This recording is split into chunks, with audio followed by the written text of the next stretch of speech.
Okay, so there's a little project I've been wanting to do for a while. Many years ago, my mother did a portrait of my daughter.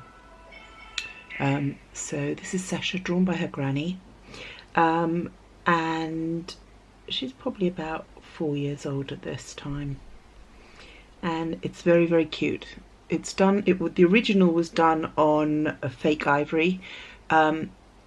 This is just a copy of the original, but it's still cute.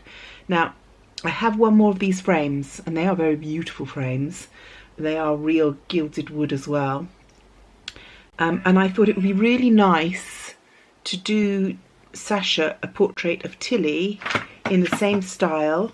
I have a piece of the ivory in here. It's got a mark on the back, but that won't matter, which I have cut. It will fit perfectly. And I have downloaded some photographs of Tilly that I think will work. Not the easiest person to get a good photograph of because she's such a funny girl. She's always pulling faces and playing around, you know. Getting a photograph of somebody of that age is not easy, but I picked the ones that I thought sort of showed her, but not in her craziest way.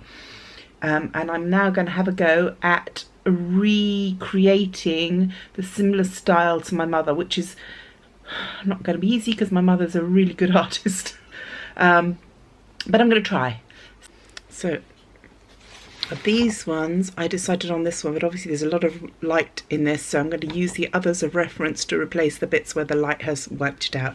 But I wanted that sort of similar, sort of at the dressing table, being a big girl kind of feel to it that the one of her mummy one has.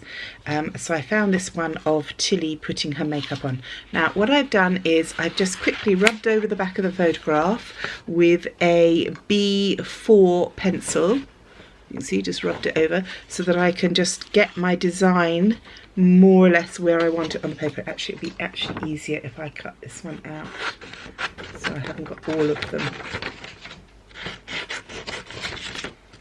Now this is an excellent way of making sure that you get your picture exactly where you want it in your piece, and making sure that the image actually fits.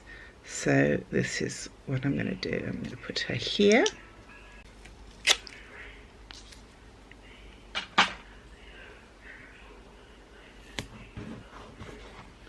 And then I'm going to grab a 2H pencil, because basically I'm using it to transfer, so I don't want something that's going to be very black. I just need something that's hard enough to make sure that it goes through and that I get the whole shape of my little one in there. And just carefully check that you've got everything you need there.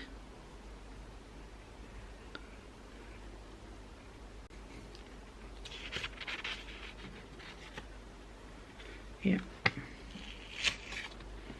think we have.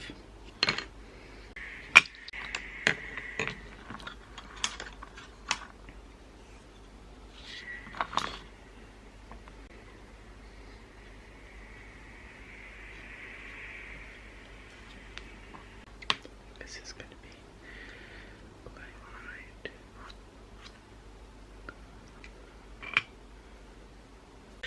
I'd quite like to keep the colours the same as well, because obviously I want it to be like almost a matched pair, so I want to keep this. I will try and make this the similar colour to. Okay, so she's all sketched out, so now we're going to start painting her in. There's the photo. Now we're going to try and do some magic. Okay, coming along. And just to remind you, it's not very big. That's the pen lid. I mean, this is quite a small piece, but we're doing all right. Let's see if we can get closer. Yeah, getting in there. A little bit further. Just keep going, little tiny touches at a time. So I worked out that my mother would have been 5 years older than me when she painted that. 5 years older than I am now when she painted that. Quite something for somebody in their mid-60s, hey? Okay, I haven't been filming myself doing this because this is a miniature. I'm literally having to use this. And it's so tiny and so difficult. I don't know how much you're going to be able to see, but I'll give it a try. And it's a slow process, and I have to keep picking it up and like looking closely. So I honestly don't know whether filming it's going to work at all.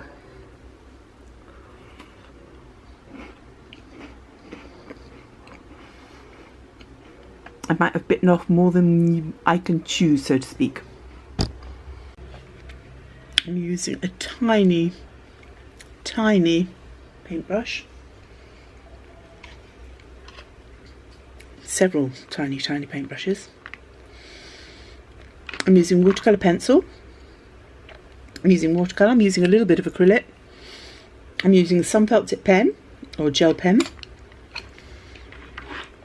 As usual, when I do these things, I'm using what works.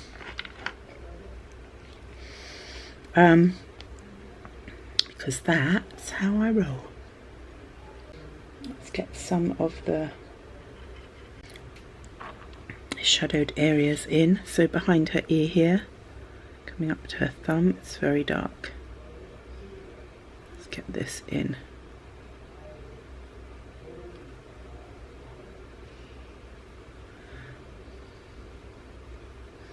The same rules apply when painting hair on anything.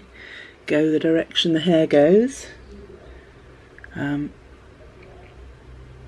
getting the dark in first underneath so I can bring the lighter shades in over the top. Now, in this photograph, you don't really get Tilly's true hair colour because it's actually very shaded and that we've got the light coming straight through on the back of her head.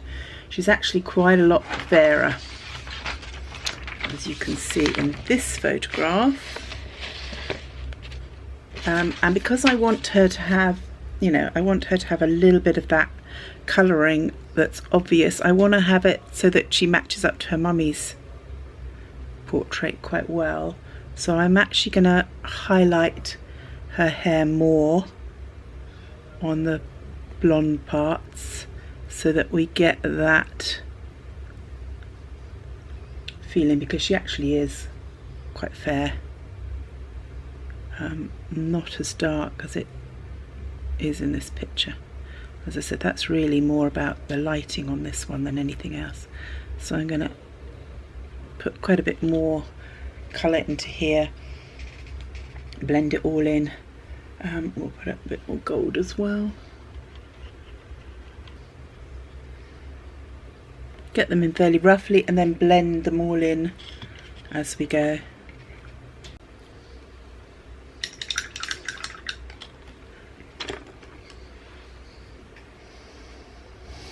I want to pink up her face a little bit, but I want to keep it quite nice and smooth, so I'm a little wary of using the watercolour because it does tend to be a little lumpy.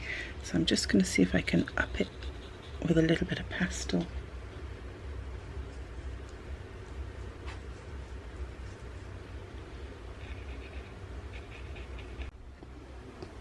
You can see, oh no, you can't see because the light's too up on it. Let's take the light off it a bit.